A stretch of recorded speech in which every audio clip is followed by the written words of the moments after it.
Hey, everybody, welcome back. This is episode 5 of High Street Sports. As you can see on the screen, we've got co host John Ross back with us to talk national college football. Buddy, we've made it. Week 1 is finally here. We've got a full slate of college football games for the first time since the national championship game last year. How do you feel about the new season? The most wonderful time of the year is back. I'm so excited. These past 4 weeks have gone by so slow, but we're finally here, good buddy. I'm excited, man. Let's just jump right into it. We're going to give you guys a little bit of a preview of the top 25 slate, along with some sleepers from outside of the top 25 that could be some good games. So we're going to run down this schedule, give you guys our thoughts on the games, talk about them a little bit, and we'll get out of here and look forward to week 1. So we'll get started with the bottom of the top 25, Iowa versus Utah State, noon game on FS1. Iowa opens as a 23.5-point favorite. I don't really know much about Utah State. I think Iowa should be a pretty solid team.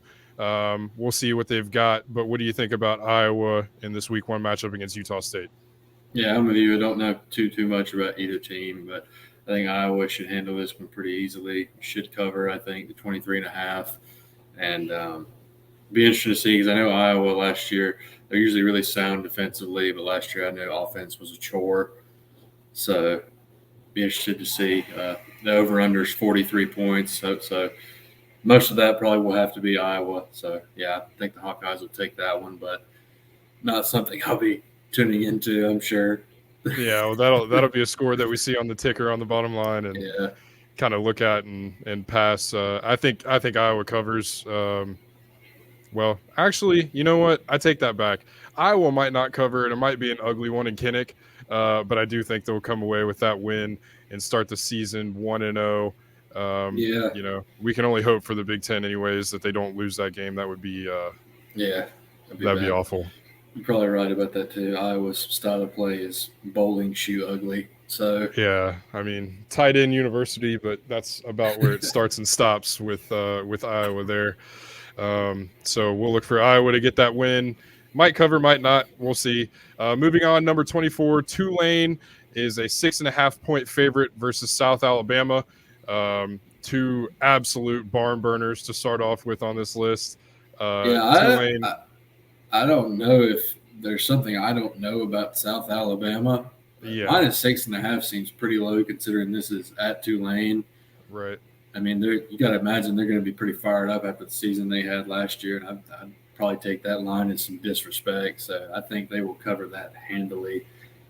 Yeah, I think Tulane, as you said, builds off the season they had last year. 6.5-point favorites at home versus South Alabama, like you said, does seem very, very low. So I think Tulane covers that no problem, unless, like you said, there's some group of 5 stars that South Alabama got that we don't know about. So Tulane -6.5 in New Orleans. I think that's an easy cover for the Green Wave.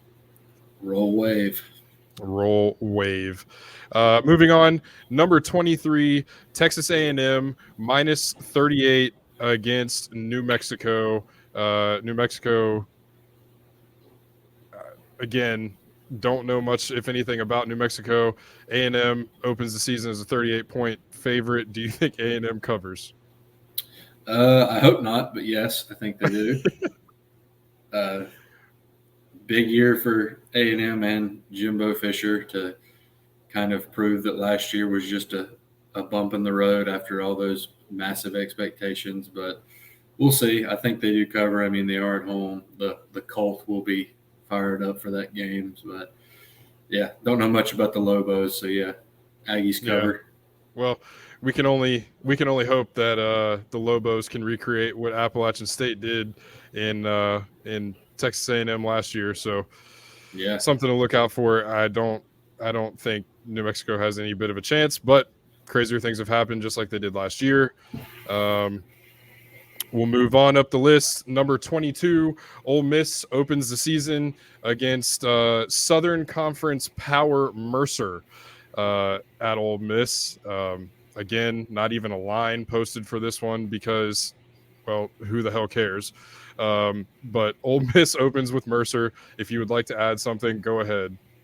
Yeah, I'll take the Rebs in this one. Should be a barn burner. Minus 1,000. Yeah. No, yeah, I'll take Ole Miss in this. Quinshon Judkins will probably have, at the very least, 150 yards on the ground, 2 tubs, at the very least. So, yeah, Rebs by a lot. All right, moving on. We have probably one of the more intriguing matchups for week 1. Number 21, University of North Carolina Tar Heels open as a 2.5-point favorite against South Carolina in Charlotte. Drake May and the Heels look to build on a season that they had last year, which was, they had some games slip away from them, some games that they probably should have pulled out. But Drake May is a Heisman frontrunner. You'll see his name a lot all year long. So hopefully, he can lead Carolina to where they want to be. But the battle of who is the real Carolina, who do you have? I'm going to take the Heels in this one. I do think so. The over-under 64.5. I think that will be shattered. These are 2 teams with a lot of question marks on defense. Weren't good defensively last year. Two good quarterbacks. Like Drake May is one of the best quarterbacks in the country. He's going to be one of the top picks when he goes to the draft. But yeah, I think this game all comes down to, like I said, you're not going to get much defense, so it all comes down to which quarterback do you trust more, and I'm going to go with Drake May over Spencer Rattler. I agree with you there. I think Carolina. Game, do you have a score prediction? I'm going to go Carolina 49. It's North Carolina. I guess I got to specify that. North Carolina 49, South Carolina 41. Ooh, barn burner. That would probably be, if I had to guess, pretty close. I think you're right. I don't think there's going to be much defense. I think we saw what North Carolina is capable of on defense last year, and that was part of the reason that they lost some of those games that they probably shouldn't have. But like you said, I think, in the battle of those 2 quarterbacks, which one would I rather have leading my team? And the answer is no doubt Drake May. I do think that Carolina, North Carolina can pull this off. There are a lot of question marks with South Carolina, how good they're going to be, where they lie in the SEC. But I think that North Carolina will pull this out, and I do think they'll cover. I think they'll beat them by a touchdown. I'm not sure of a score, but I think they'll beat them by a touchdown. So I'm picking the Heisman hopeful Drake May in North Carolina over South Carolina in the battle of who is the real Carolina in Charlotte. Yeah, Carolina's minus 2.5 in this. So yeah, honestly, kind of a pick 'em. But I think, like we just said, which quarterback you rolling with is really what this comes down to. A lot of points. Yeah. Whole lot of points in a neutral setting, so it should be a fun firework-filled game in week 1. Moving on, Oklahoma minus 35.5 versus Arkansas State in Norman. Oklahoma opens with a lot to prove based on how last year went in Brent Venables' first year in Norman. Again, a lot of question marks for Oklahoma and how they can live up to those expectations. And Brent Venables has a lot on his plate. So they open up with a pretty easy opponent in Arkansas State. Anything to add on Oklahoma, sir? Yeah, I think Oklahoma will win. And I don't know if they will cover, but I think if I'm an Oklahoma fan, I absolutely think they need to cover.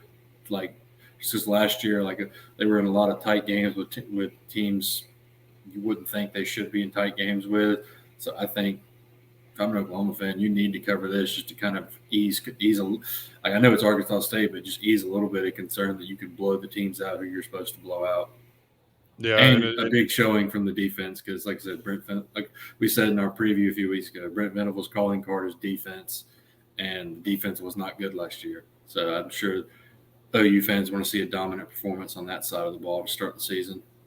Absolutely, and you think about it, going in next year when them and Texas join the SEC, it's a bit of a prove it year for Oklahoma. You want to go in on the right foot into that new conference with a whole lot of different matchups, a whole lot more competition. That schedule ain't easy either that first year.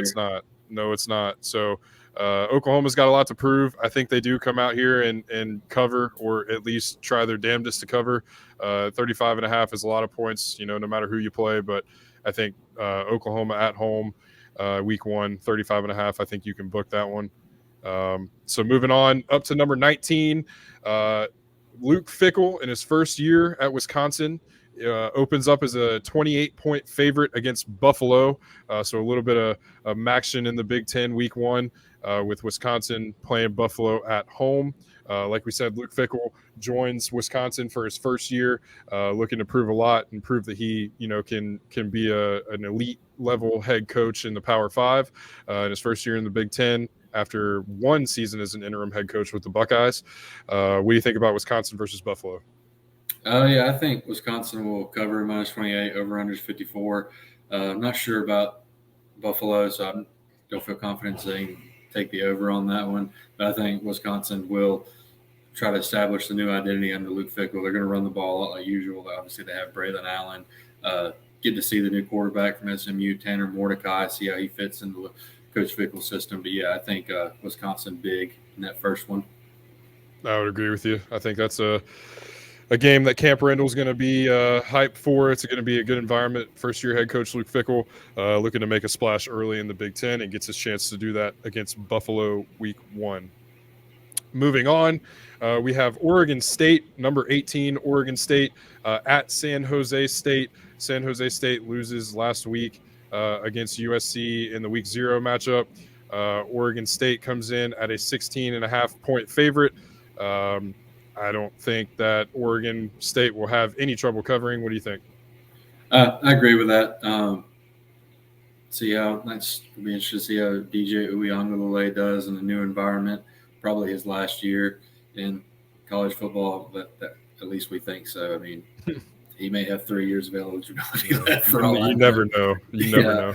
But no, yeah, it's interesting to see the lines on the 16.5. I guess San Jose kind of being feisty and hanging around with USC last week moved the odds a little bit. But yeah, regardless, I think Oregon State wins and they cover.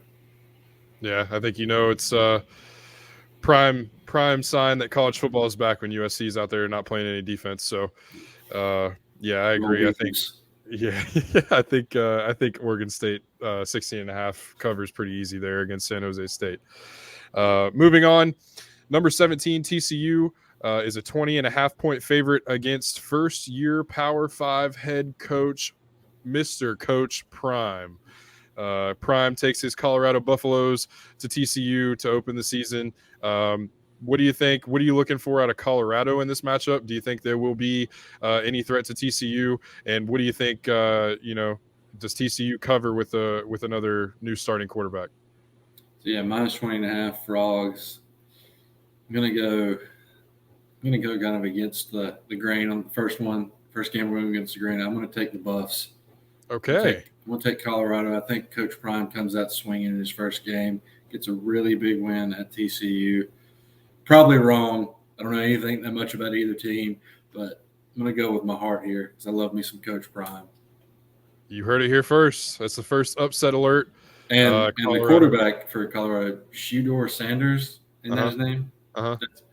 That's Prime's son. I think he'll show out that first week. Probably a little bit of maybe a rock fight in the first quarter, but I think Colorado will gain their footing as the game goes on. And big first win for Coach Prime.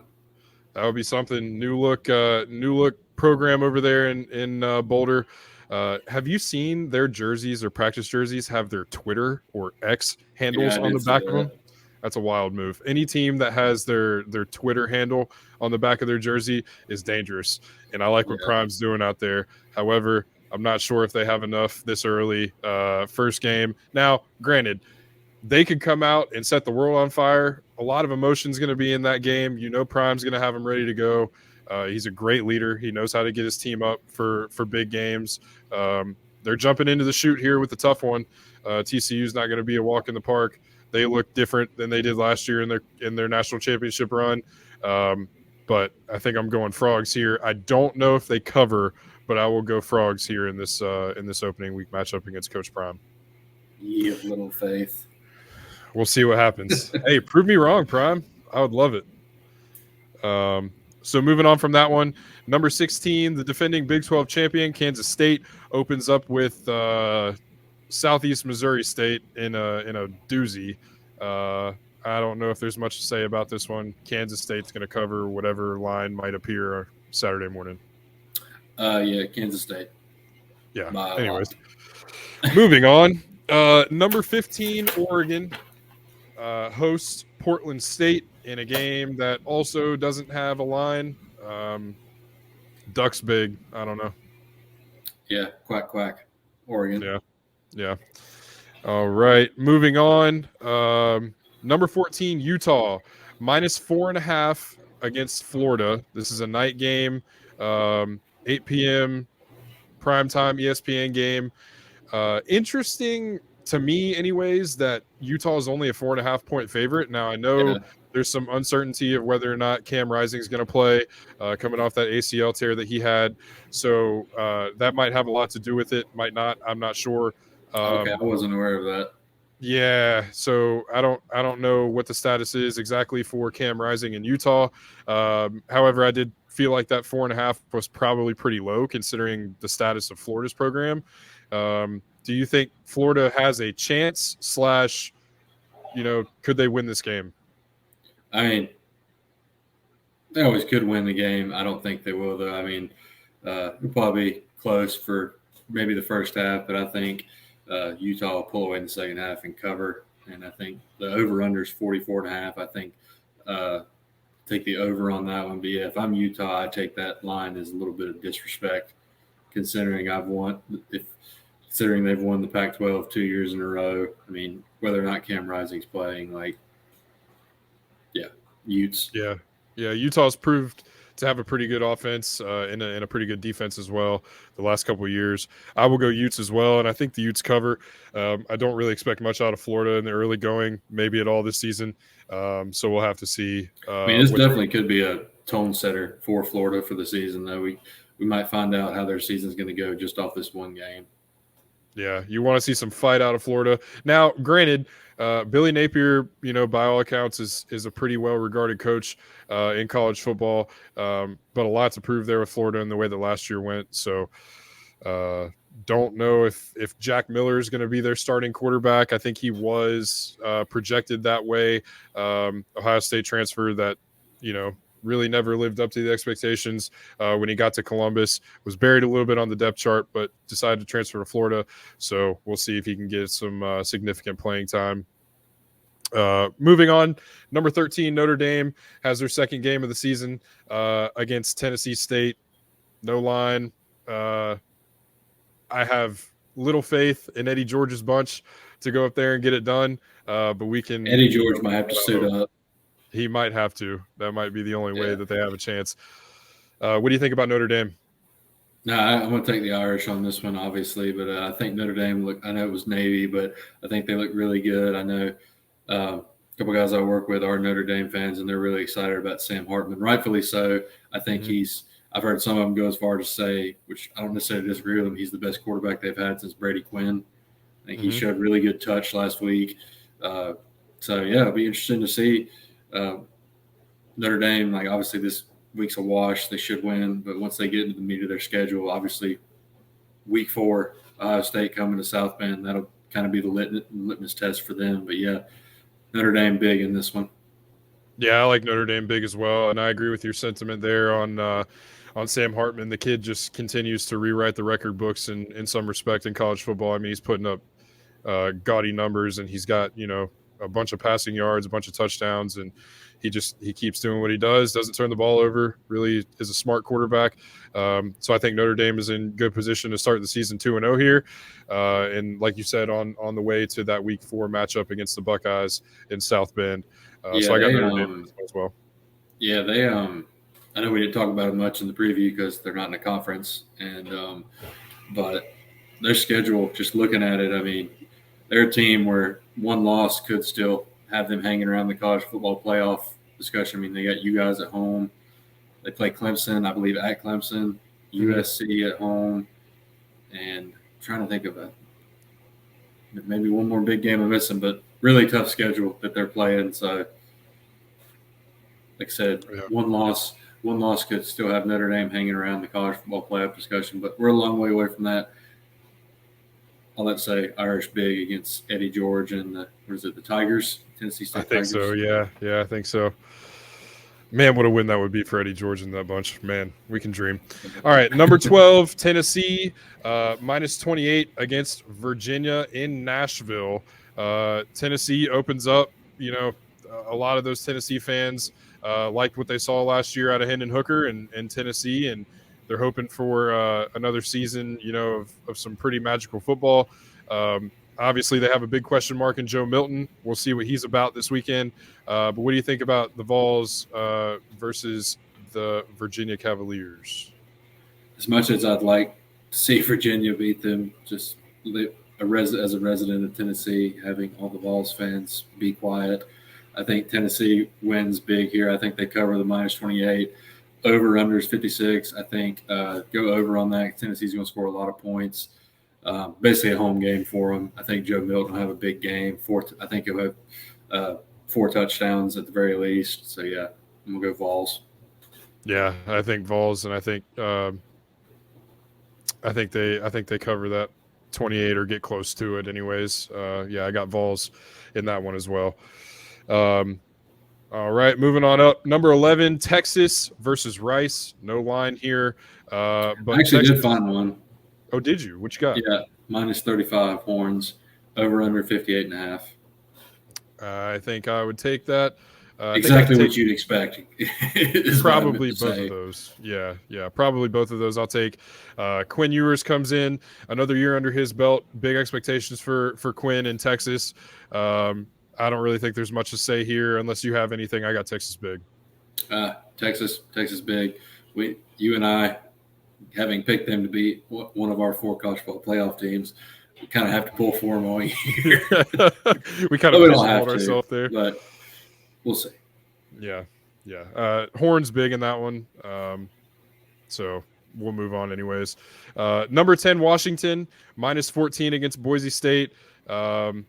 Washington has a very athletic team. They have one of the best receiving corps in college football. They're looking to make an impact here. We'll see what they got against Boise State. What do you think about Washington in the early going? Based on the preview we had, you can tell I like Washington a lot. I'm a big Michael Penix Jr. fan. I think he's a legit Heisman candidate this year. But yeah, I think Washington wins. I think they cover the minus 14. Over under is 58.5. I think I take the over on that one. I think Boise State will put up a good fight because they're one of the group of 5 teams I mentioned in the preview. Team to watch out for. They've got a solid team. But yeah, they'll hang around in the first half at Washington, and those athletes on offense will pull away in the second half. Yeah, I agree with that. Washington, Boise State's a very well-coached team. They're always a very solid team. However, like you said, Washington has way too many athletes on offense, especially at the skill positions. Don't know if Boise State can hang with that defensively. So yeah, I got Washington covering, and I think Washington probably wins by 3 scores or more in that game to open up at home. Top 10 start for Washington. That's they've got lofty expectations based on that.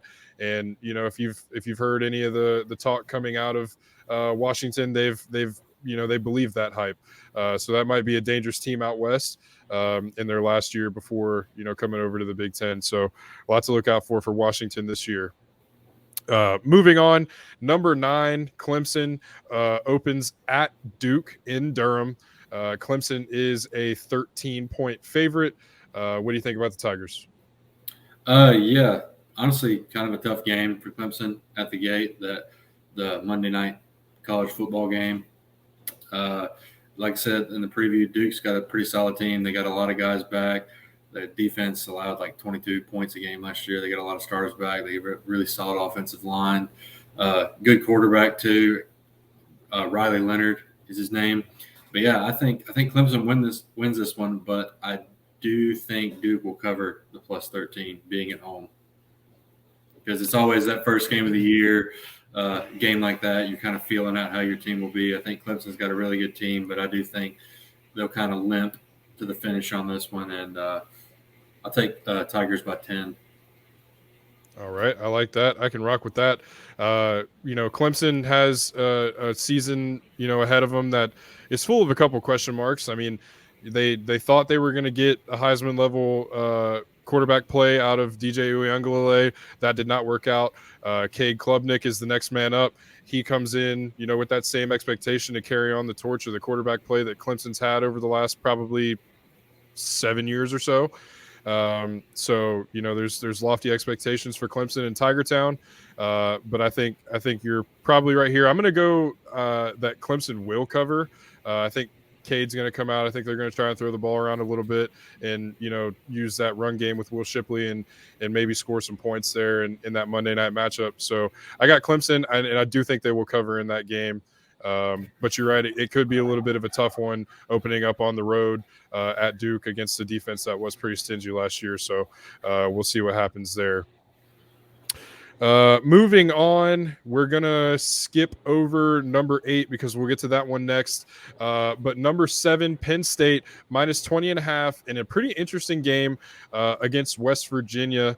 The Nittany Lions have very lofty expectations this year for the group that they have.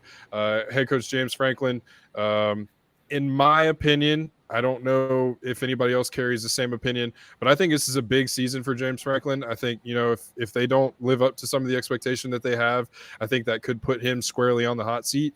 He has been a very consistent, very, pretty good head coach for Penn State.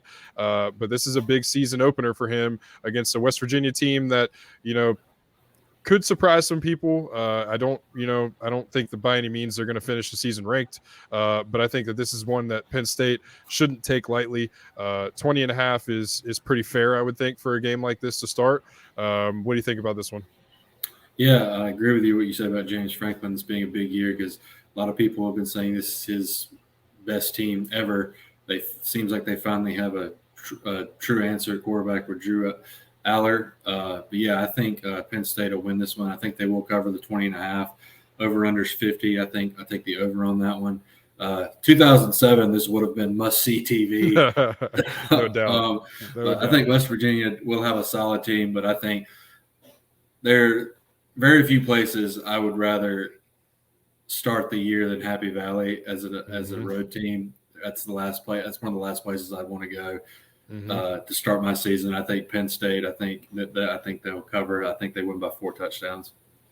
I think it's a modified whiteout too, if I'm not mistaken. I think they're doing. I think the stadium will be all white until you get to the student section, and I think the student section is going to be navy or blue or whatever their color is. So that's a tough environment to open up with a 7:30 night game kickoff for week 1. So I agree. I think Penn State covers. I think they win this game, and I think they start off 1-0 to set the tone on a very important season in Happy Valley. That brings us to the next game and the biggest game of the weekend. Number 5, LSU. You forgot the Trojans, man. Come on. What Trojans? USC. Oh, we'll get to that one in a second. I'm already here. I looked at it. I had it in the wrong order. We'll get to that one in a second. This USC is a big Nevada. one. USC wins. Yeah, we won't even talk about that one. USC covers. Minus 38. Wins, whatever. That's a big one. No one cares. It's going to be a blowout. Moving on. LSU opens the season in a bit of a tough one against Florida State. Understatement. I think there's a lot to like about LSU. Obviously, both of us picked them to be in the college football playoff and to win the SEC. Minus 2.5 is a tough number. This is going to be a slugfest, I think. LSU comes in with some pretty big expectation. Brian Kelly in year 2, he showed a lot in year 1. Showed that he, is not out of place in the SEC and that he can win there. What do you think about the Tigers against Florida State? Like you said, massive game right at the gate for both teams with college football playoff aspirations. Really sucks earlier this week, toward the end of last week, LSU found out that Mason Smith, their big defensive tackle, who everyone has a lot of high hopes for this year, tore his ACL in the first quarter of last year's Florida State game, is suspended for this one for participating in an autograph signing the summer of 2021, merely months before NIL went live. I have very strong opinions on that punishment, but it's a topic for another day. But no, yeah, I think I'm just going to go. I think the Tigers will win this one. -2.5. That's basically a pick 'em. I think LSU wins this one. I think last year they were kind of sleepwalking through the game. I think the whole offense, just the whole team was trying to figure out how Brian Kelly wanted them to play pretty much for half the season. But they kind of they came back at the end. Obviously, the blocked extra point. They lost 24-23. But yeah, I'm going to go with the Tigers on this one. It comes down to which quarterback do I believe in more, and I take Jaden Daniels over Jordan Davis. The biggest story in this one is going to be the LSU's defense, if they can slow down Florida State's offense, which is their strong point, especially without Mason Taylor. Mekhi Wingo, the other defensive tackle on LSU, had a big season last year, preseason All-American this year. I'm not sure exactly what team, but he is. Harold Perkins and Omar Spates at the second level. They're going to need to both have big games. Biggest question mark, like we talked about the last one, LSU's the secondary. Really going to need a big game in this one from transfer from Southeastern Louisiana, Zy Alexander. He may draw the assignment on Johnny Wilson, who's 6'7", I think 240 pounds, massive receiver, 21 yards a catch last year. And then J.K. Johnson, the transfer from Ohio State, I believe he's hurt, so he won't be playing in this one. Denver Harris, the transfer from A&M, he got in a little bit of an issue a few weeks ago in practice. Him and Harold Perkins got in a little scrap, and Brian Kelly dismissed him for a week, and then he came back at some personal issue. I'm not sure what it was, but yeah, which overall, LSU secondary is the key to this one. Can they slow down Florida State's passing game? But yeah, I'm going to take the Tigers on this one, have them by a field goal. Close one. I agree with that. I think you hit the nail on the head. This is a high-powered offense from Florida State. They have a lot of expectation, and this is a big one to kind of prove it early on. I do think that LSU has the edge as far as athleticism on the defensive line and the linebackers. So I think they could get some good pressure in there and make it a tough night for Florida State. But I do think LSU wins, and I think LSU covers. I'm going to say LSU by a touchdown. I like the -2.5, but I think LSU wins by a touchdown to springboard the Tigers into the rest of their big season here. So I'm going LSU by a touchdown against Florida State in Week 1. From your mouth to God's ears. So we already talked about. I will be in enemy territory for that game, so really hope you're right. Go Tigers. Yeah. So we already talked about USC and their 38-point favorite against Nevada. Moving on to number 4, Alabama, in their barn burner, a -39-point favorite against Middle Tennessee. I don't care. Bama wins this game. What do you think? Yeah, Bama -39. I think they cover. Over-under's 51.5. Bama might cover that by themselves. Interested to see who starts at quarterback, and if they honestly, have you seen anything about if anybody's been announced as the starter? I have not. I'm going to look that up really quick, but if it's not, I feel like it could still be an open competition with them rotating. Well, they don't have much time to think about it. They got Texas the week after next. Yeah. So probably going to have someone separate. But yeah, you got Jalen Milroe, Tyler Buckner, and Ty Simpson. People seem to think Jalen Milroe is going to be the starter. Ty Simpson has the most upside from everything I've seen. But yeah, regardless, Bama wins this first one. Sorry, Blue Raider Nation. Yeah. Well, we hate to crush your dream, but it's not going to happen. At Alabama, not going to happen. There's a lot of question marks with Alabama, just like you said, with the quarterback position and what's going on there. But you got to have faith in the best college football coach of all time, like him or not. Nick Saban always seems to figure something out. Obviously, Alabama's going to be able to out-athlete probably a good 90% of their schedule, no matter what. So there's going to be some bumps in the road. Just like you said, they have Texas, staring them in the face here in a couple weeks. So that's a big one that they need to get ready for. But I don't, In Could this see one, more of a throwback. I say throwback. 4 or 5 years ago, kind of Bama team this year, where they lean very heavily on their defense, and the offense does just enough to win. They don't have a Bryce Young anymore, or Mac Jones. yeah, Like, yeah. Probably be a lot of smash mouth running the ball too in the early Yeah. going, if I had to guess. Yeah. But yeah, Alabama wins this one by a lot in Tuscaloosa. So we'll move on from that one. And to Number update a little bit ago, they have not Yeah. announced a starting quarterback as of yet. Yeah, so I guess we'll see who trots out after the offense takes the ball there. But like we said, Alabama by a lot. Not really a question here in the first one.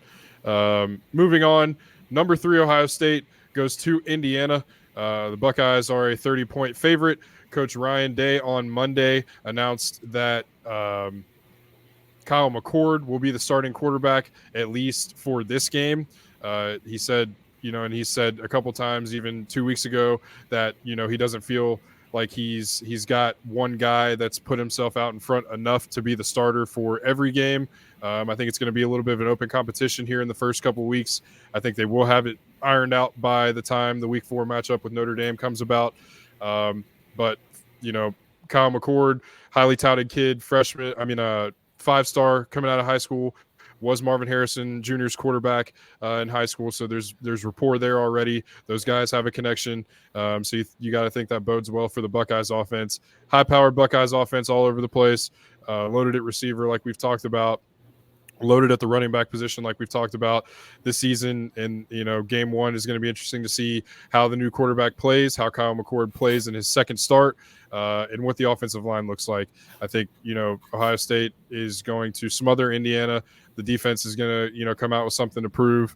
A lot of firepower on both sides of the ball for the Buckeyes. So I think I do think they cover. I think it could be ugly in the early going.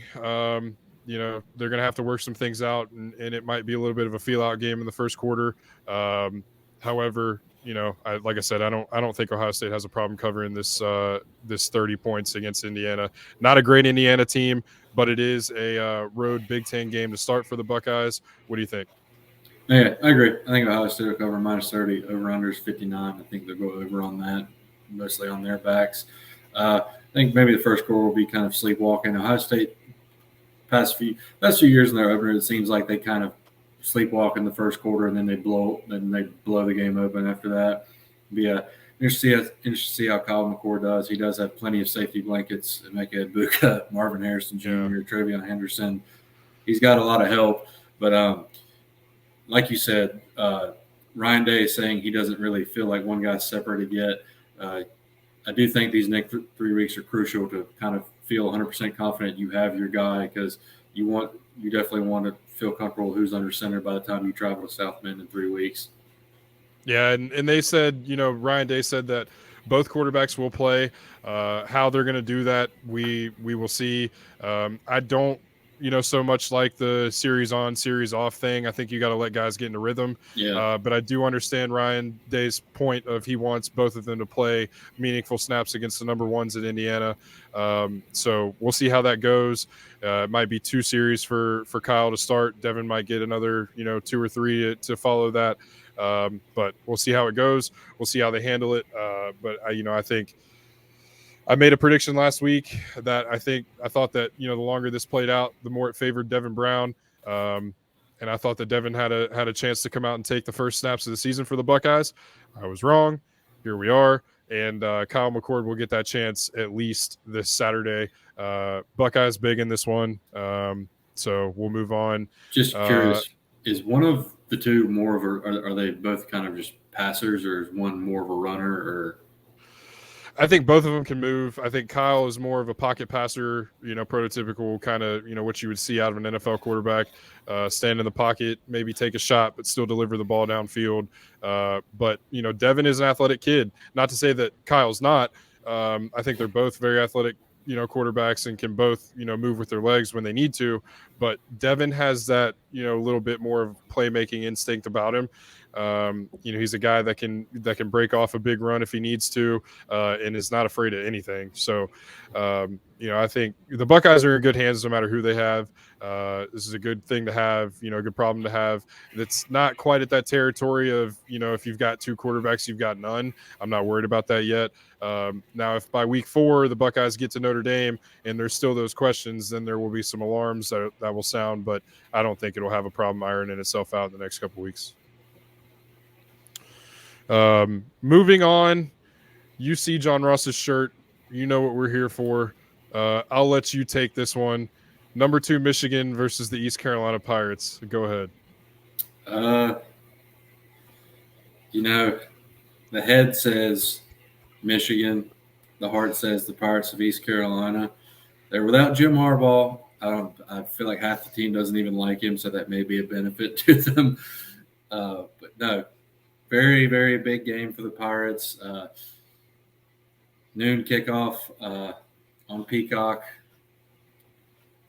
I don't feel confident in saying ECU will win just because Blake Corum and Donovan Edwards represent everything ECU struggled to defend last year.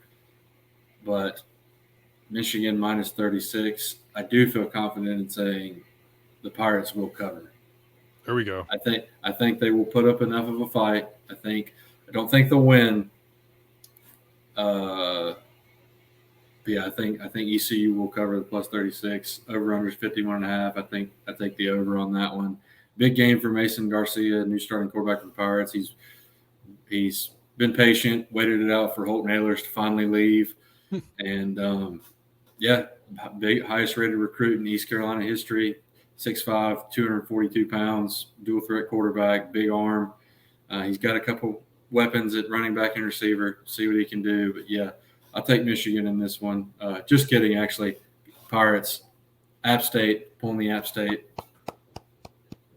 I love it. Bring some fire. I think, obviously Michigan is what they are. They are, it's Jim Harbaugh's best team.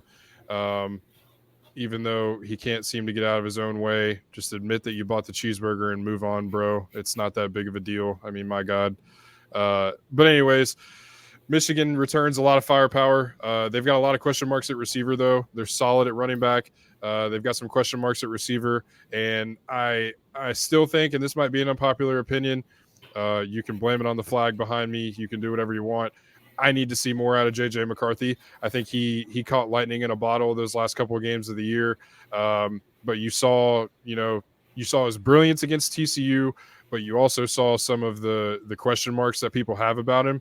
I need to see more out of J.J. McCarthy this year to be completely sold against Michigan. But they have a very good defense. They've got a pretty high-powered offense. So I think unfortunately, I think Michigan might cover in this. You're probably right. You're probably right. We can hope that ECU roll Pirates. We can hope that ECU gives them a game. It would be exciting as hell to see ECU go up there. Damn my college football playoff pick. Hey, if ECU wins this one, I don't even care. If it means blowing up everybody's bracket before we even get a week into this thing, by all means, roll Pirates, baby. And if it does happen, don't be alarmed by the mushroom cloud you see in the distance. It's probably just Greenville, North Carolina. And if it does happen, ECU might cease to exist. However, it would be a damn good story. Yeah. Going out with a bang, literally. Quite literally. I don't even really feel the need to talk about the last game that we haven't gotten to yet. This is absolutely I have one pitiful. Take for it. Hold on. This is absolutely atrocious that a 2-time defending national championship team is opening the season with UT Martin and plays Ball State. I mean, this is absolutely ridiculous. Don't disrespect the Skyhawks. That's their mascot, by the way. I have the most respect As for the Skyhawks. To what other hawk? I don't know. I have the most respect for the Skyhawks. They're an incredible football program. It goes without saying. all hail UT. However, Georgia, SEC, whoever, we got to do better here, man. I mean, this is absolutely abysmal scheduling to start off for Georgia. We don't need to talk about it. There's no line. ESPN FPI gives the Bulldogs a 99% chance to win this game. It's probably because they're not allowed to go to 100 for whatever reason. Georgia won't lose this game. This is ridiculous that we're even talking about it. I'm going to go as far as to say UT Martin will not score. I don't even think I wouldn't doubt UT Martin doesn't cross the 50 if we're going to be honest. By the end of the second quarter, Georgia's equipment staff might be out there. They might, they might go deeper than the walk-ons at that point. I mean, this is going to be. They might pull some people out of the crowd. That's just atrocious. So with they'll get that their said, back next year, though. I don't know if you've seen Georgia's schedule next year. They're getting it back next year. Good, they need it, and their fans need help. I think they go to Alabama, which that'll be amazing to see. I believe they play Oklahoma. I'm not sure where it's at, but they play Oklahoma. I think they play Texas too. Yeah. Well, Georgia also doesn't play LSU, which I find to be completely ridiculous. I don't know how the SEC does their schedule, who they protect or how they choose what teams, play who from the same division, who they play every year. I don't know their schedule enough to make that comment. But to me, the fact that they're in the same side of the conference and they don't play each other seems to be absolutely ridiculous. So do better SEC scheduling. That's all I got to say about that. With the divisions going away. Yeah. So, all right. So we've covered the top 25. It's, about as bad top to bottom of an opening week schedule for college football as I can remember. Not a lot of good matchups. You've got the LSU, Florida State, Penn State, West Virginia, TCU, Colorado's intriguing, and North Carolina, South Carolina. I think after LSU, Florida State, that's the obvious best one. I think after that, Carolina versus Carolina, that's the next best one. Just for the fireworks you're going to see in that game. Yeah, and I'm excited, man. I'm excited to see Drake May. I think he's electric, and I think he's poised to have a pretty big season, and hopefully get North Carolina, the fans in Chapel Hill something to cheer about outside of the basketball court. Yeah, Mac Brown's firmly on the hot seat this year, in my opinion. Well, that's a topic for another day. But I do have some unranked games to watch that are honestly better than a lot of these ranked games. Give it to me. First, we got Nebraska at Minnesota. Minis -7, over-unders 43. Go Golden Gophers. That's all I got to say. Row the boat, baby. I've made my opinion on Matt Rule very, very clear with one statement on the preview episode. You won't meet a bigger Nebraska hater than me right now. So, yeah, go Gophers. I think they cover. Who do you got in that? I got the Gophers. I think Nebraska stinks, so I got the Gophers. Yeah, and then after that, we got Louisville and Georgia Tech and the Mercedes-Benz Superdome. Mercedes-Benz Stadium, excuse me. It might as well be the Superdome. Louisville -7.5, over-unders 48.5. Don't know much about either team. I know Louisville lost Malik Cunningham, so I'm not sure who their quarterback is. Georgia Tech, I always ask this question every time someone brings it up. Do they still run the triple option? I don't think they do anymore, but I'll go Louisville on this one. Yeah, I don't know if Georgia Tech knows how to throw the football or not. That kind of scares me. I will also go Louisville. Then Coastal Carolina and at UCLA.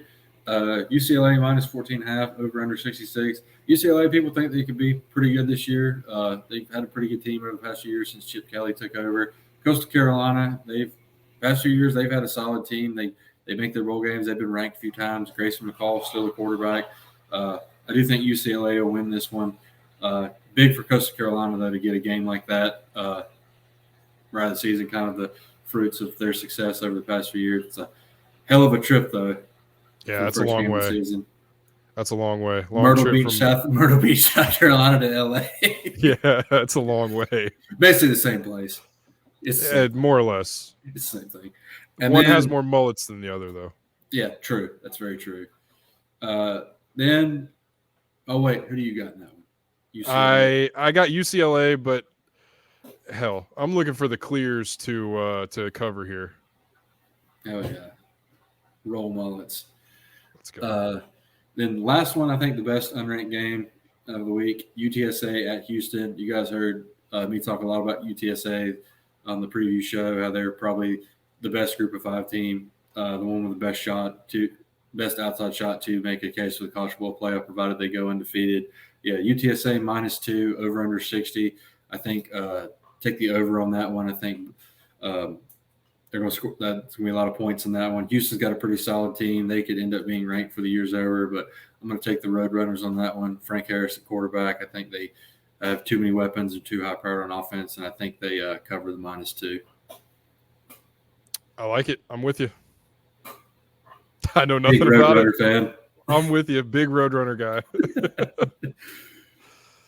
Is that all you got for the Group of 5s? Yeah, that's about it on the unranked games. Everything else is kind of meh.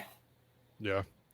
All right. Well, we've made it. The slate might not be the best, but the point of this whole conversation is that we have made it to week 1 of the college football season.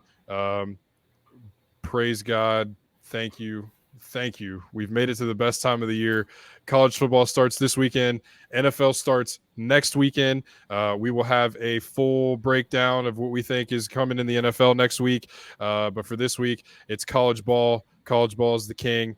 Buddy, I'm excited we're here. Excited to sit down on Saturday and watch a lot of football. Hoping for some entertaining games out of some of these clunkers maybe. But we'll see what happens, and we'll move on to some hopefully some better games next week. So thank you for coming on, man. Always fun. We'll see you next week. Guys, please remember, like, comment, subscribe. High Street Sports on YouTube. At High Street Sports 614 on Twitter, so you can follow us there, get constant updates of what's going on, what's coming on the show.